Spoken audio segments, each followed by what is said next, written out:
In today's video, we're going to be taking a look at Serum 2. And I was going to put out a video straight away and do a very quick overview, but I thought I'll spend a little bit of time learning it and find some of my favorite features to show you instead, which will hopefully be a little bit more useful. There are so many new features, and a lot of the features are taking it a lot closer to some of the more modular digital synthesizers. I feel like it does strike quite a nice balance between Serum 1 and something that's a bit more advanced like Phase Plant. I'm going to be showing you a few demo tracks that I've made using Serum 2, and I've made pretty much everything using just Serum 2 alone, apart from a few samples here and there, but all of the processing has been done as Serum effects, and all the presets that you see in this video will be in the description below for free. There will also be an extended version of this on our Patreon. This will just be a longer version of this video with more presets, more features shown. You'll also be able to download these project files too, so you can look around them yourself. But let's not wait and let's get into the video. So let's start off with some of the big changes. Of course, it looks very different to Serum 1, but one of the biggest things for me is, of course, the additional oscillator. We now have 4 oscillators, technically 5, including the noise oscillator, even though it's more of a sampler. And I personally think this is a great addition. It might not seem like a lot, but I think that 4 oscillators is the perfect amount. 1 being dedicated to a sub, and then the other 3 just creating very complex shapes, harmonics and overtones. And of course, one of the big things about these oscillators are the different modes that they can be in now. Wavetable, of course, is just your classic wavetable, just like in Serum 1. But we've also now got multisample and sample, which just play back audio files like a sampler would. We've also now got a granular oscillator or synth engine and a spectral one as well. So this is what the demo sounds like in this Demo 2 project here.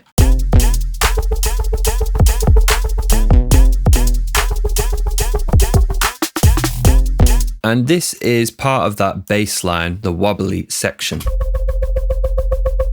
Now this is an alternate version of the actual one above, as you can hear. And one of my favorite changes to Serum 2 is the actual tuning modes in each of our oscillators. The original tuning mode, of course, is just your octave, semitone, and your fine tune. And you also get the coarse pitch on the right, which is generally a bit more suited towards modulation, envelopes and LFOs. But now we can right click on our tuning and go to the modes, and we get 2 extra options now, as well as our regular semitones. Now I've talked quite a lot about harmonics on the channel, mainly in some of our track breakdowns, for example the Hamdi one, which you can check out up here somewhere. And when it changes to this harmonic tuning, we can now tune this oscillator up and down in the harmonic series. It's going to take the pitch of our note that we play and it's going to multiply it by this number up here, which will create our harmonics. So for example, let's just set this to 2. The other one is just set to the original pitch.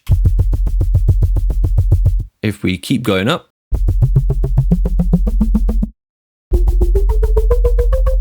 you can hear you get those very like popular modern bass sounds. And this is very good because at the moment I've just got a standard sine wave in here, but I can obviously change this now to whatever waveform I like, which wasn't the case inside of Serum 1. You could still do this in a long about way, but this is very handy. So I could change this to be saw wave.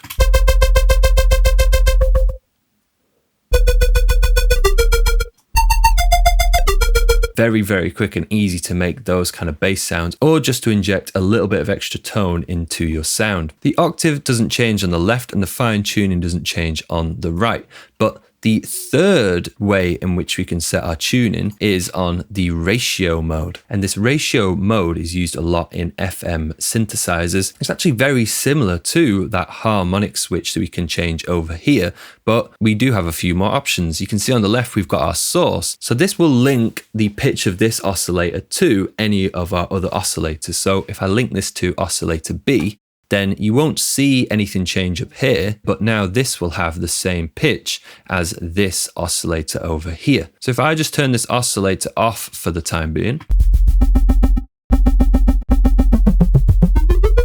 You'll hear as I change the pitch of this second oscillator B, it's also changing the pitch of oscillator C because it has been linked via that source. This could be very useful for some presets, but also just for experimenting. For example, if I set my harmonic on the second oscillator here to 10, and then I'm going to set my ratio here, let's set this to 3, then this oscillator is always going to be a third harmonic of whatever this oscillator here is. So we're going to add 2 additional peaks in now, these 2 sine waves. And when I move this up and down,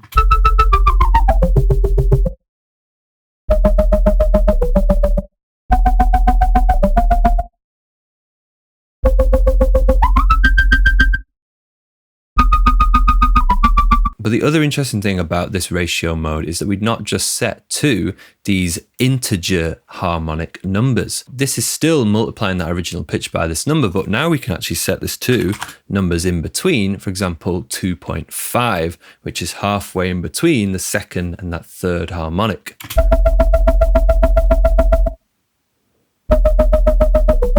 And this is going to produce basically inharmonic frequencies, creating a lot more dissonance. So even if we set this to be, let's say 0.75,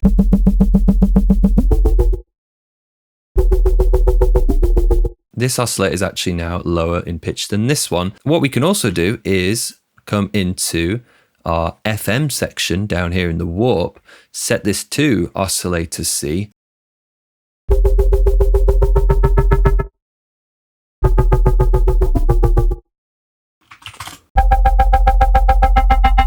and you can get all sorts of weird, interesting, dissonant tones, which was quite difficult to do before in Serum 1. On the right-hand side of this as well, we also have this Hertz, which is just like a linear frequency shift, similar to frequency shifters that you'll see in like the plugins list. So this again will create more harmonic dissonance.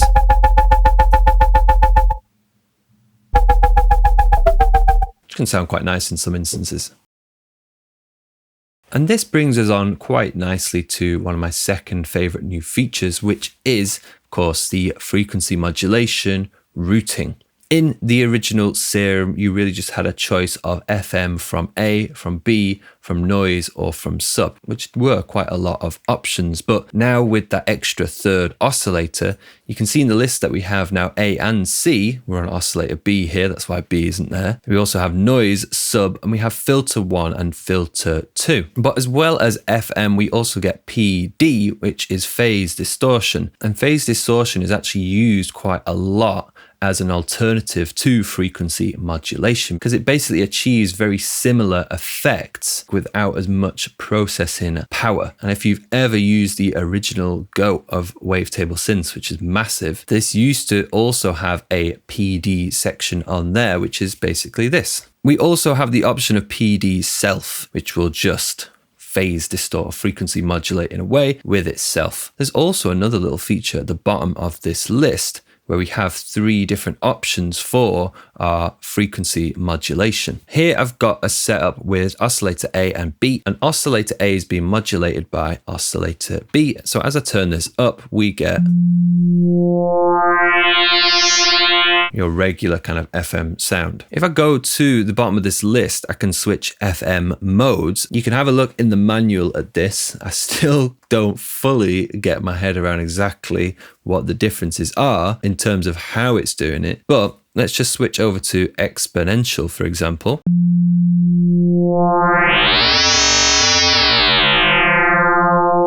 You can hear at the top end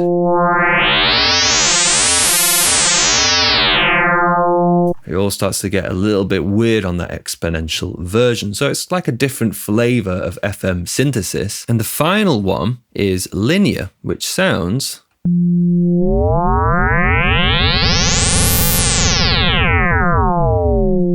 kind of like one of those rises that you get in like a sample pack. They can sound a bit weird if we just turn this up and play some notes. And this is what that would have sounded like with the normal. So you can hear it creates some very weird tones. Now in this same project, I actually made a second set of sounds.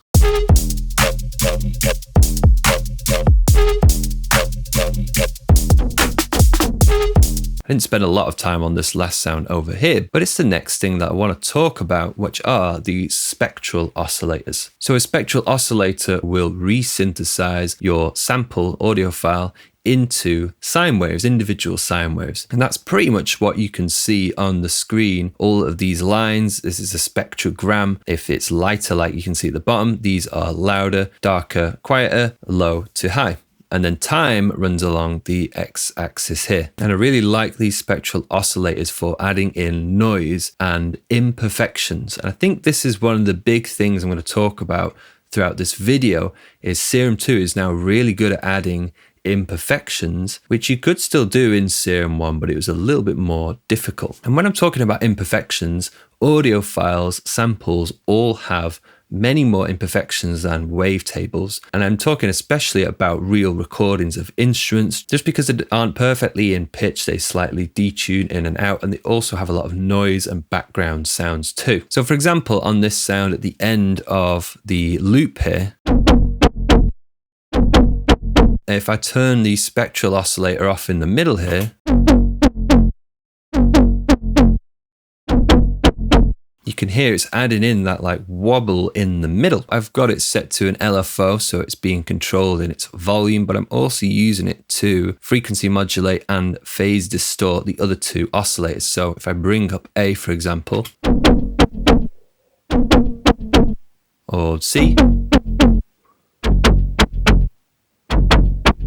and inside the spectral oscillator, I'm not going to talk about everything, but we have some main controls like the start and end point over here on the left and right. You've got these quick filters on the right hand side, which aren't nice, smooth filters, low pass filters. They literally just cut off everything from that point upwards or below. It can be very useful if there's a lot of noise below some of these low fundamental frequencies that you can see here, like I've done there. But of course, there is also a new category inside the warp modes for these spectral oscillators where you have a bunch of different effects. And this gate one I find is very, very useful if you are looking to use this as an FM source. And the gate works like a regular audio gate where any sound that goes above a certain threshold will be let through, that will be allowed to play, but anything below it will be cut off. This gate works in terms of frequencies though, each individual frequency. So as we bring this up, you'll see the quieter frequencies being removed till you're left with just the loudest ones in there. And have a listen to how that sounds with the FM turned up a bit more.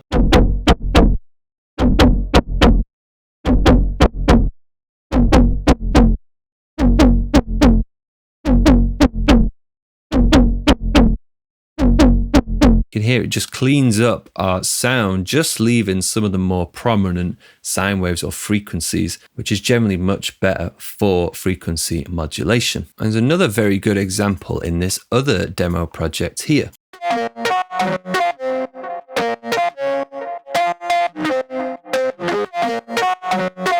And in this one, I'm basically using it for that same idea. You can see it's here in the middle. If I turn this off, and again, my favorite way of using this is as a frequency modulation source, but I'm also just letting it play as well. It's frequency modulating over on the left here.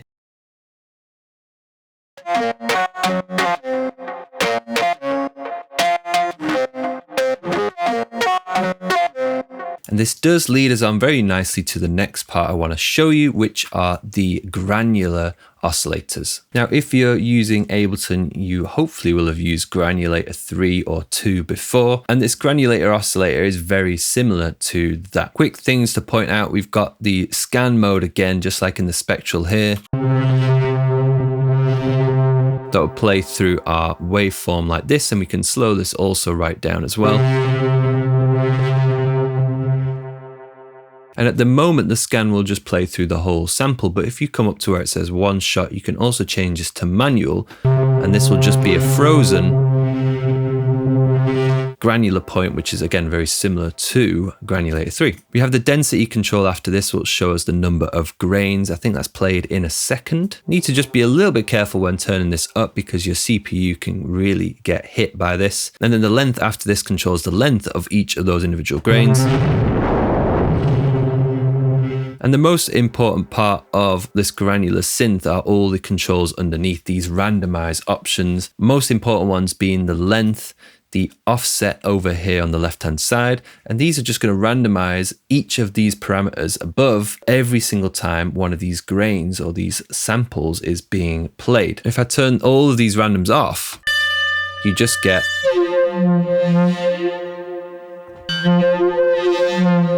it's actually quite interesting sound, but it doesn't sound very musical until we turn them back up. So I'll turn the random length up, offset, pitch a little bit, pan to make it wide, and you can hear we start to get some more classic granular sounds. And this is just one of the samples from in the library. There's loads and loads of different samples to pick from. But again, let's focus on some more of the interesting aspects of this. One of them being the right-click controls for the density and the length. If I right-click on the density and change this to BPM sync, we can now basically say how often we want one of these grains to play. So at the moment it's on quarter note. So you can hear it's just playing that repeated pattern of quarter notes. If we bring this up quite high, I can also do this for the length too. Right click, BPM sync.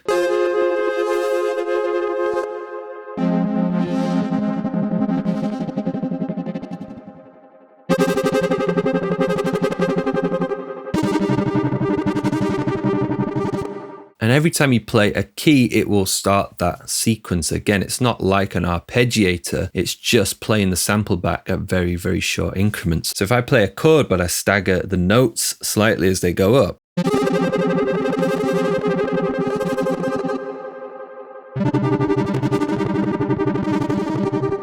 you get these really interesting patterns. And to emphasize this, we can also come up to this window here, which is the grain window shape. So every single time one of these grains or these playbacks is created, the volume will be shaped like this. So you can see at the moment, it's kind of got this fade in and then a fade out, which is probably the best for regular granular synthesis. But if we were going to use it in this mode, you want to change the shape down here. I'm just going to play this chord sequence that we've got that sounds like this.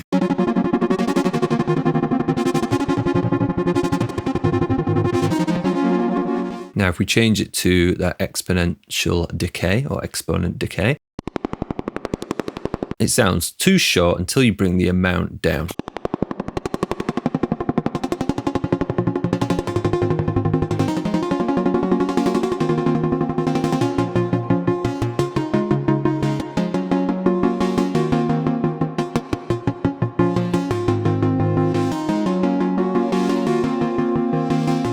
And this is basically what I've done with this actual sound here.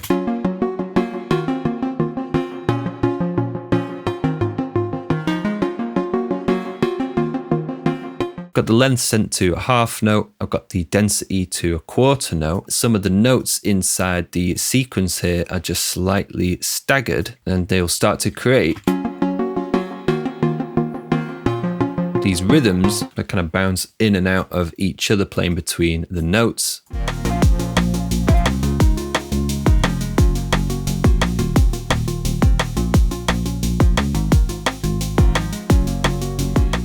But I do think it is a great addition to Serum 2. Now we can use this as a frequency modulation source, or we can frequency modulate it with another source, which is incredibly powerful. This brings us on to our two other oscillator types, which are the sample and the multi-sample. We're going to start with the sample, the most simple out of the two. And I'm using this on this bass sound here in this drum and bass demo project. And if I turn this off, this is what this bass sounded like before.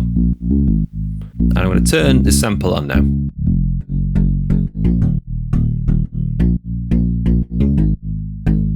You can hear it's added that nice clicky top layer to my bass sound. In here, I've just used, again, one of the samples from in the Plucked, the Balafon short, because it has a nice tone to it. I'm also controlling the volume, again, with envelope 2 here. I've got the unison turned on, which is a very nice feature. And I've also got, in the warp mode, the tube distortion turned on. So applying distortion essentially to the sample before, again, it gets into any of our filters, which I really just use more for volume volume in this case. But I'm using this as a modulation source again for B and for oscillator C.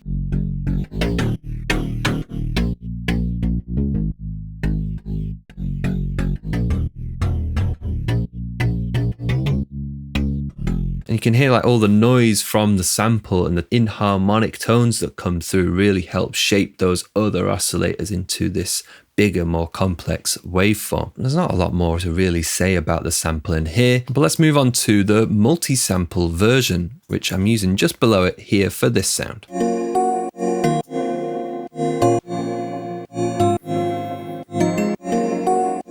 And this is being used here on oscillator B. If I turn these two other oscillators off,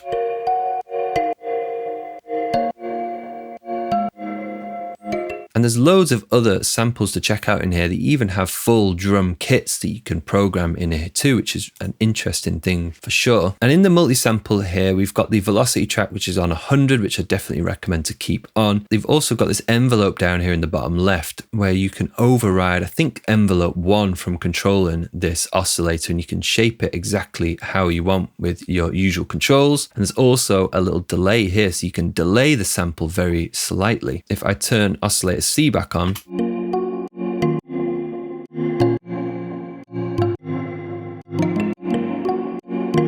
you can hear it's just slightly delaying.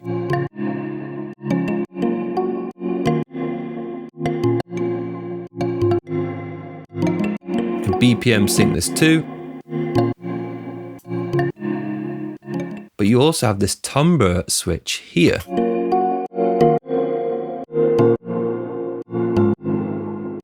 And I believe what this does, because again, you've got all these individual notes across the whole kalimba, I believe it just shifts what note is being played, for example, some of the higher notes when you bring the dial up to the right. So you get that brighter tone, and when you bring it over to the left, it plays the lower notes instead. It doesn't mean it's playing the wrong notes, it's just using the lower note samples, which is a really, really nice feature, kind of like a formant control. But outside of that, there's not a lot else to play around with in here. And once again, I'm not just using this on its own. I've got oscillator C, just a sine wave here, that's just adding in an extra bit of low end, as you can hear.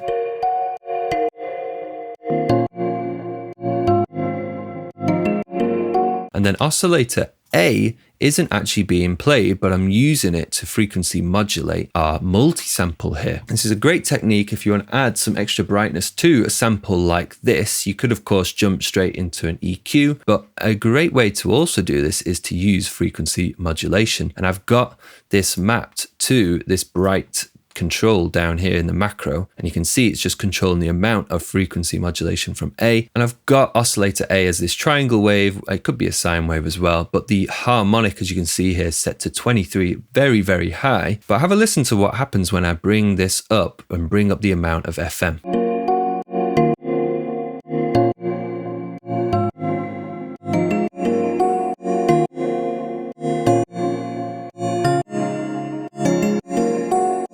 I'm just injecting that kind of high frequency fizz and sparkle into it. And if I bring the harmonics up and down,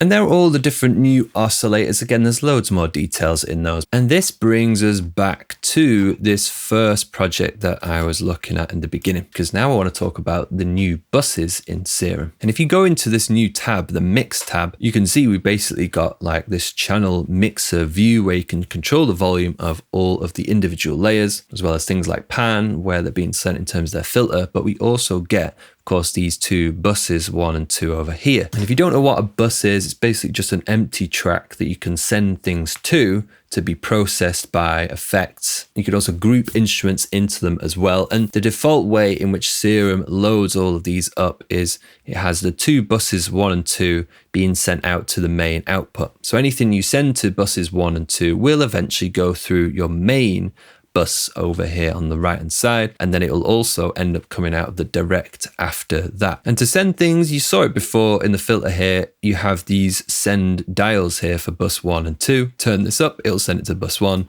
Turn this up, it'll send it to bus 2. And you also get these on noise oscillator and the sub, and also the filters have their own as well. And normally you just use this in like a DAW for reverb, delay, but I want to show you a cool way I found to use these to basically separate your sound into two individual layers. And this brings us to this sound in the first demo.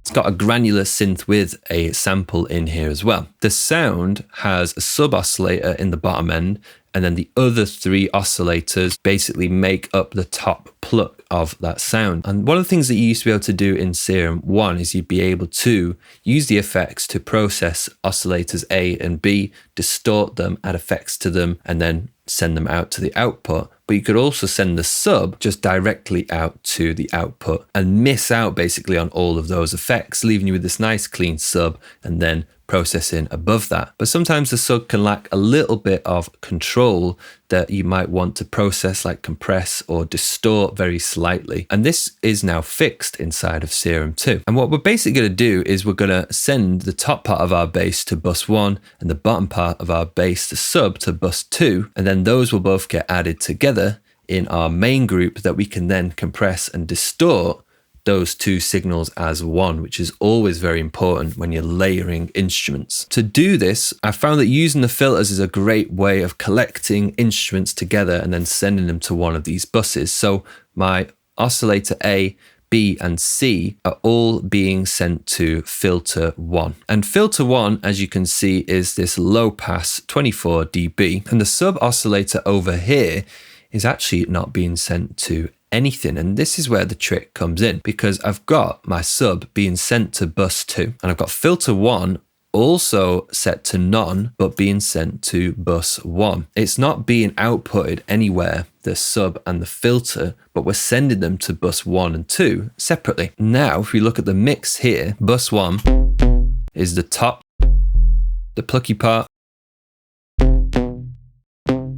is my sub. This is great because now I can put processes on them individually, but I can also then still process them together on the main track. And one of the things that is annoying about Serum 2 is there's no solo button to just solo each of these buses. No differently, let me know in the comments below. But I've kind of worked out a way that you can do this using the utilities. If we go into the effects here, you see I have a utility on each, the main, the bus, and bus 2. And these are just utilities that have the volume turned all the way down, and for the sound to be played as normally have to be bypassed as they are like this. But let's say you wanted to just listen to the top part of bus 1 here, I can just turn on the utility on bus number 2, therefore muting it, and now we just get our bus 1 going directly through to the main and to the output. But maybe say you've got something on the main track as well that's going to shape this sound. We could also mute the main track and then set the bus to go directly to the output. And now you've just got that raw bus signal, all the processing on there going straight at the output, and that's all we can hear. To swap this back, re-enable the utilities, and let's listen to bus 2 now. I'll just mute bus 1. And that's now just our bass. So you can go into your effects and just start to play individually with all of these controls. And of course, there's a lot to talk about in terms of the effects. But at the moment, you can see on bus 1 on my pluck, I've got a bunch of different plugins, compressors, convolve, which is a convolution plugin, distortion, hyperdimension. And on bus 2, I've just got a compressor and a distortion just to really control the sub layer. And then they're both getting added together. And there's a compressor on here. I actually muted these in the end. It's useful because now you don't have to separate it externally. You're using some kind of multi-band splitter, which can get a little bit fiddly in terms of phase. Everything is now just split within the synth itself. And of course, this brings us on very nicely to all of the new effects. And this is probably my favorite part of the new update. Don't know what the actual limit is, but you can basically put as many of any individual plugin as you want inside of the effects section in the main, the bus 1 and the bus 2. Some of these new plugins are very, very good. I really like the convolve here. These first set of coloration and cabs are incredible just for adding an extra element of of tone and also width, more importantly. It's a very colorful way of adding width to a sound without it sounding too big, like a big long reverb. But we've also got some nice reverbs in here as well. The compressor has been updated, which is really, really useful. It sounds a lot better than the original one did inside of Serum. And they've also finally fixed the multiband issue with the mix, where now the phase doesn't kind of go all wonky and weird when you bring that mix control down. So the multiband in here is now incredibly powerful. And just to show you an example of how this can be used now, this snare drum at the end of the drum pattern here is actually synthesized inside of Serum using FM synthesis, a little bit of white noise and some filters, but a lot of the processing is where it comes alive. And I can now do some quite complex EQ within inside Serum. Convolve on here again.